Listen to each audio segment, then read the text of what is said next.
Dan belanja negara atau APBN Mei 2025 mencatatkan defisit 21 triliun rupiah. Menteri Keuangan Sri Mulyani Indrawati menjelaskan bahwa pendapatan negara sepanjang Januari hingga Mei 2025 mencapai 995,3 triliun rupiah. Penerimaan pajak mencapai 683,3 triliun atau 31,2% dari target APBN. Adapun realisasi belanja negara hingga Mei tercatat senilai 1.016,3 triliun rupiah.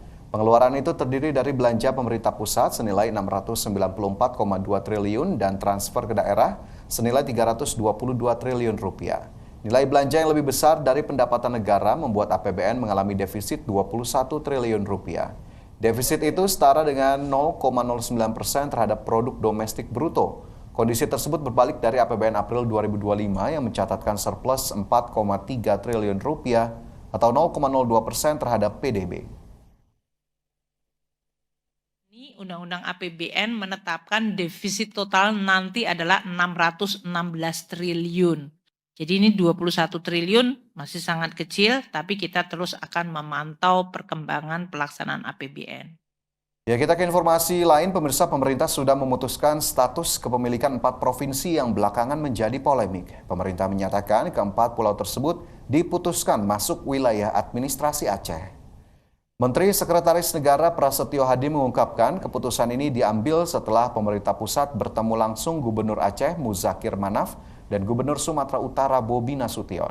Dalam pertemuan itu, Kementerian Dalam Negeri juga memaparkan data-data pendukung yang dikantongi. Pemerintah juga berharap keputusan ini mengakhiri semua dinamika yang berkembang di masyarakat. Pihaknya mengatakan Presiden Prabowo Subianto memerintahkan agar meluruskan isu yang berkembang, khususnya terkait informasi adanya salah satu provinsi yang ingin memasukkan 4 pulau ini ke wilayah administratifnya. Yang dimiliki oleh pemerintah telah mengambil keputusan bahwa keempat pulau, yaitu Pulau Panjang, kemudian Pulau Lipan, kemudian Pulau Mangkir Gadang, dan Pulau Mangkir Ketek, secara administratif berdasarkan dokumen yang dimiliki oleh pemerintah adalah masuk ke wilayah administratif Provinsi Aceh. Mewakili pemerintah berharap keputusan ini menjadi jalan keluar yang baik. Pemirsa, pemerintah memutuskan 4 pulau yang kini disengketakan oleh Provinsi Aceh dan Provinsi Sumatera Utara masuk kembali ke wilayah Provinsi Aceh. Adapun keempat pulau tersebut yakni Pulau Mangkir Kecil, Pulau Mangkir Besar, Pulau Panjang, dan Pulau Lipan. Gubernur Aceh Muzakir Manaf berharap ke depan tidak ada lagi yang dirugikan antara Aceh dan Sumatera Utara. Muzakir mengungkapkan yang terpenting keempat pulau tersebut masuk ke dalam wilayah NKRI. Bahwa pulau tersebut sudah dikembalikan kepada Aceh. Jadi mudah-mudahan tidak ada yang dirugikan, juga Aceh dan Sumatera Utara.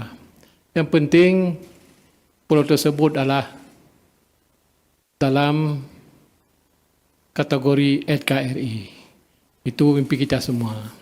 Jadi mudah-mudahan ke depan tidak ada lagi permasalahan, aman damai antara Provinsi Aceh. Ya, sementara itu Gubernur Sumatera Utara Bobi Nasution mengungkapkan pihaknya telah menandatangani surat tentang batas-batas wilayah dengan Gubernur Aceh Muzakir Manaf pasca pemerintah memutuskan 4 pulau yang menjadi sengketa kembali masuk dalam wilayah Aceh. Bobi meminta kepada masyarakat Sumatera Utara agar tidak mudah terprovokasi pasca penetapan tersebut.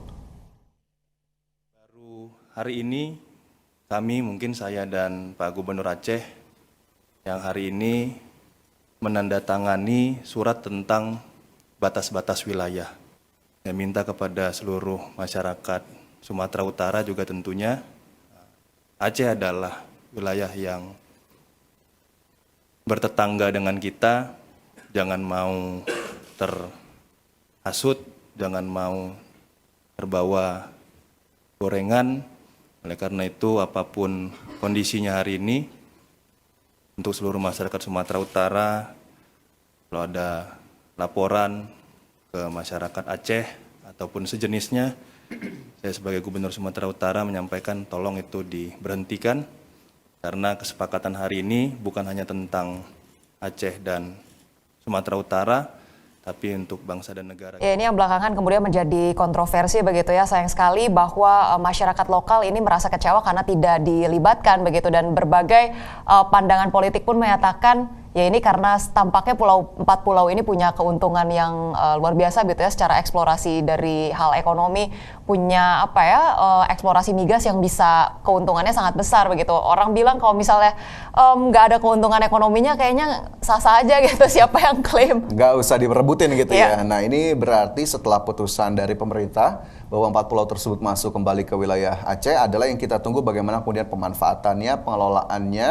dan juga pengoptimalan dari berbagai potensi yang ada di 4 pulau tersebut. Jangan rame-rame diributkan, tapi setelah sudah putus begitu ya, tidak ada lagi nanti sepi lagi pengelolaannya ya, menjadi pulau yang tidak diurus kembali. Jadi sayang sekali, tapi kita harapkan ini menjadi langkah yang nyata dari pemerintah untuk hal ini. Kita beralih ke informasi lain. Pemirsa, Menteri Sosial Saifullah Yusuf menyampaikan 53 kepala sekolah rakyat menjalani retreat tahap pertama selama 5 hari yang dimulai pada 16 hingga 20 Juni 2025. Ya, pemirsa, Gus Ipul mengatakan melalui retret ini pihaknya berharap setiap kepala sekolah rakyat memiliki pemahaman yang sama untuk menjalankan tugasnya di sekolah masing-masing. Gus Ipul mengatakan menjadi kepala sekolah rakyat bukan hanya sekedar jabatan, tetapi pengabdian besar untuk menjalankan amanah negara.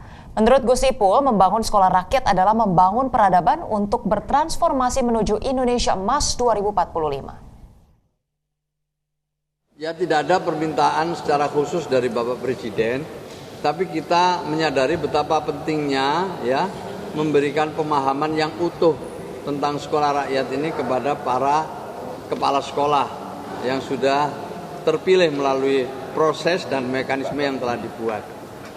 Jadi intinya kita ingin ini semacam tim, meskipun mereka kepala sekolah dari berbagai daerah, tapi mereka pada dasarnya adalah satu tim yang tidak bisa dipisahkan.